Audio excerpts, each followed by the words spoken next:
ఏదైతే నేరుగా డైరెక్షన్ ఇచ్చింది కాబట్టి కోర్టుకే పూచీకత్తు సమర్పించిన తర్వాత రిలీజ్ చేయొచ్చు అని చెప్పి అయితే సహజంగా కూడా జైలు సంబంధించినటువంటి నిబంధనలు ఎలా ఉంటాయి, ఇలాంటి ఆర్డర్స్ ఇచ్చినప్పుడు వారు పూచీకత్తు తీసుకుని రిలీజ్ చేసేటువంటి పరిస్థితి ఉంటుందా? సహజంగా మనం చూసాం ఇంతకుముందు న్యాయవాదికి మాట్లాడినప్పుడు కూడా కింద కోర్టుకి ఇచ్చి కింద కోర్టు నుంచి కూడా రిలీజ్ ఆర్డర్ తీసుకోవాల్సినటువంటి జనరల్ ప్రొసీజర్ అయితే ఉంటుంది. సో దీనికి సంబంధించి కూడా మనతో పాటు రిటైర్డ్ జైలర్ శ్రీనివాసరావు గారు కూడా మనతో పాటు జాయిన్ అయ్యారు. నమస్కారం శ్రీనివాసరావు గారు.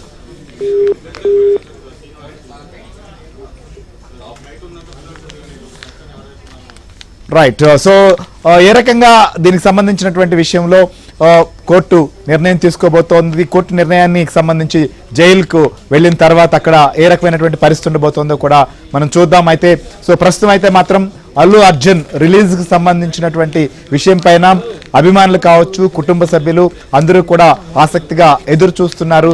ఆయన అరెస్టుకు సంబంధించినటువంటి అంశం పైన చాలా మంది కూడా స్పందిస్తున్నారు. హాలీవుడ్ సంబంధించినటువంటి నటులు కావచ్చు, కొద్దిసేపటి క్రితమే రష్మిక కూడా, పుష్పలో నటించినటువంటి రష్మిక కూడా ట్వీట్ చేసింది. షాక్కు గురవుతున్నట్లుగా కూడా ఆమె తన యొక్క పోస్ట్ కూడా చేసినటువంటి పరిస్థితి. ఈ విధంగా చాలా మంది కూడా దీనిపైన స్పందిస్తున్నారు. ఇట రాజకీయ నాయకులు కావచ్చు, రాజకీయ రంగ ప్రముఖులు కావచ్చు, వివిధ పార్టీలకు సంబంధించినటువంటి నేతలు, రకరకాలైనటువంటి రియాక్షన్స్ కూడా వస్తున్నాయి. దీనికి సంబంధించినటువంటి కొంతమంది పాజిటివ్గా కావచ్చు, కొంతమంది దీన్ని ఖండిస్తూ కావచ్చు. ఇట్లాంటి పరిస్థితులు ఉన్న నేపథ్యంలోనే సో ప్రస్తుతం ఆయనకు బెయిల్ కూడా రిలీవ్ మంజూరైంది కాబట్టి మధ్యంతర బెయిల్ ఆయన ఎంతసేపట్లో రిలీజ్ కాబోతున్నారు అనేది మాత్రం ఆసక్తికరంగా మారుతోంది. సో దీనికి సంబంధించినటువంటి అప్డేట్ కూడా చూద్దాం. ఆయన రిలీజ్కి సంబంధించినటువంటి విషయం కూడా ఉదయం అరెస్ట్ నుంచి ఇప్పటి వరకు జరుగుతున్న ప్రతి పరిణామాన్ని కూడా ఏబిఎన్ మినిట్